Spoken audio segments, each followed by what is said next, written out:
welcome to the head office of Lloyd's Register, Middle East Africa. It's a great pleasure to have you here.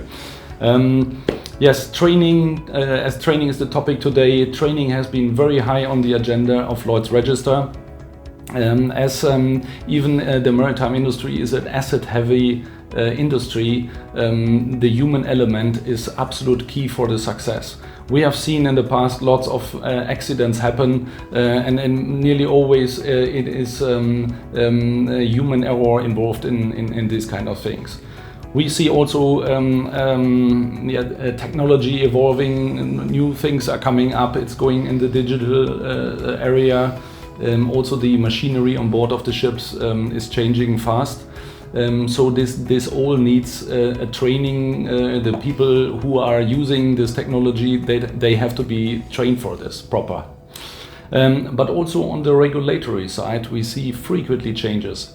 So we see frequently changes from IMO regulations, local legislation from areas. On the environmental side, a lot of new regulations come into place. And all of this needs a lot of training. The people that are involved in this industry, in ports, on the owner side, on the chartering side, and all the shore side, they all have to be aligned on these new regulations, and therefore we need a lot of training.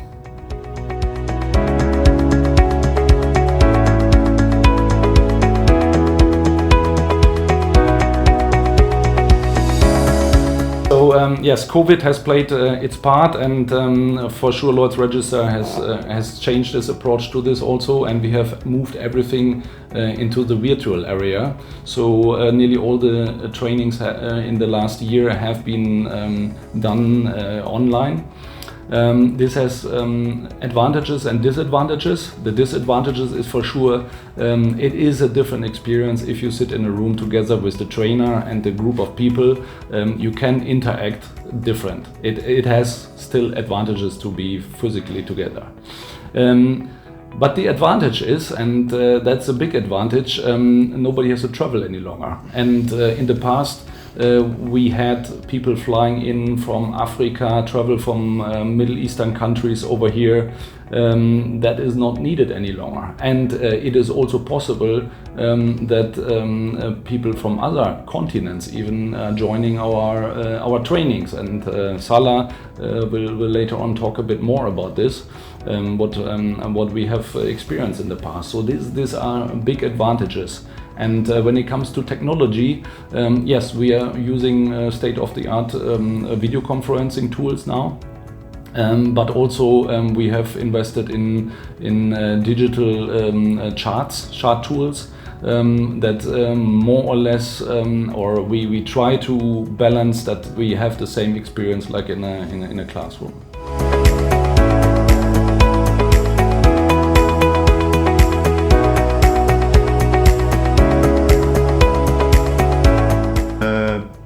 Since now 2 years, of course, we've seen a huge change in terms of training, and the way we deliver now the knowledge, and educating people. So we have before COVID and we have now after COVID.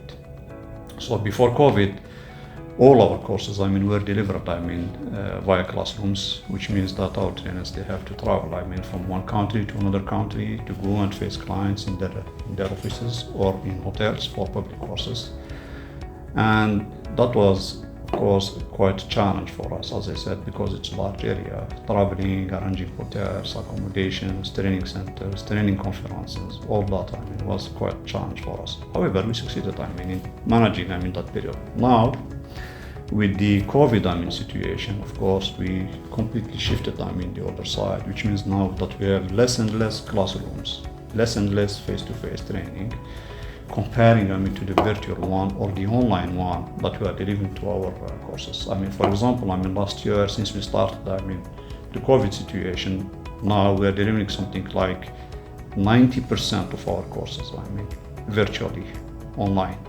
And few courses were delivered, face-to-face, provided that we have some safety procedures, in place for our trainers and for the delegates also, because we don't know, safety is first for Lloyd's Register. As Raf said, of course, the virtual trainings, they come with challenges and they come with benefit also. In terms of benefit, the biggest benefit for logistics now is that we can reach anyone, anywhere, anytime. I delivered courses, last year, where I had delegates from US, I had delegates from UK, I had delegates from Europe, I have delegates, from Asia, without moving from my home. I deliver courses, either from home or from the office. That's the biggest advantage that we have. Now, with the COVID, we can reach more and more people, educate more and more, clients, with logistics. That's the biggest advantage. We are not obliged to travel anymore. We are not obliged to arrange for hotels. We are not obliged to arrange for classrooms. Delegates are either at home or in the office or wherever they are, even from coffee shop.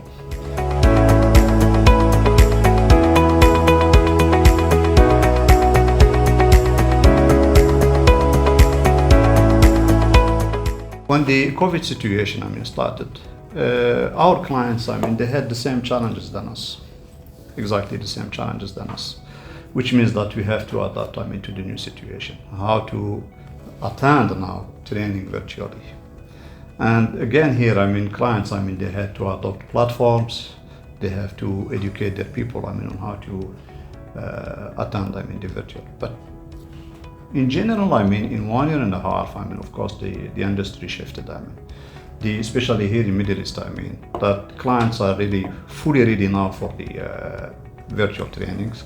Delegates, they know what to expect and how to attend, trainings, the challenges, the outcomes also from the trainings.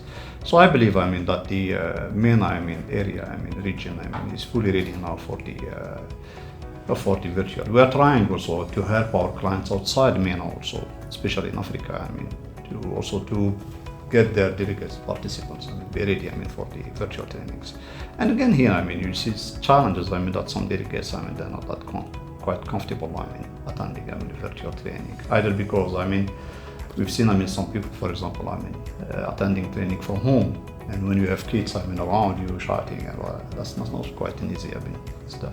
But basically, yes, MENA is ready, for the virtual, trainings and to adapt to this COVID situation.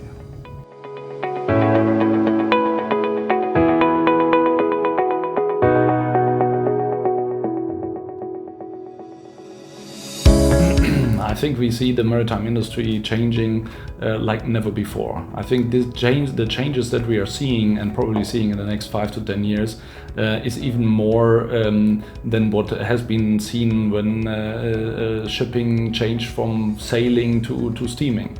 So there will be huge changes in terms of digitalization is the absolute priority on top of every shipping related company.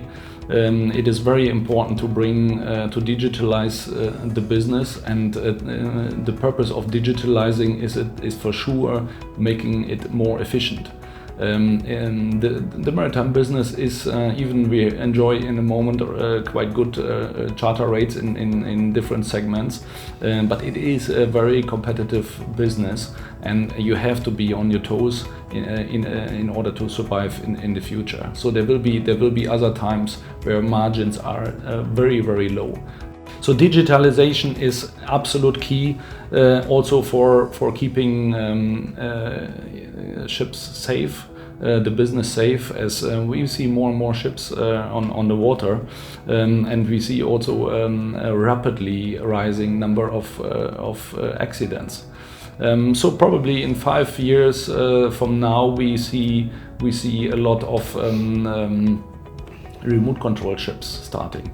And there are currently some projects here and there on small tugs where ships are already remotely controlled, and I could imagine that we see 5 years from now ships that are remotely controlled. I don't think that they will be unmanned. That will come probably a bit later, but we will see more and more remote controlled ships. Yeah, so you can drive your car now and switch on an autopilot. There is a company from the US who is making a lot of noise on this, driving through a city and nothing happens.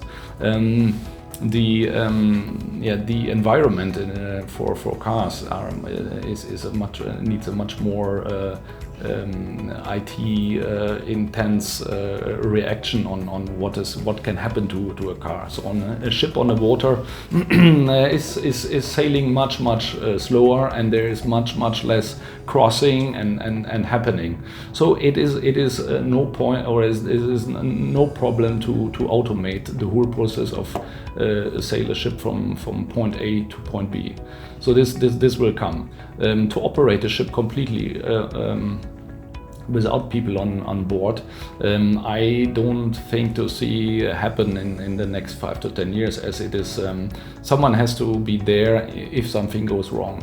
And we have a chief engineer on board on nowadays ships, and we have a first and second and third. There is a lot of maintenance to do until these ships are really maintenance free running and maybe electrified, and probably this is the only way how to operate or to build a maintenance free or low ship. This will take much longer.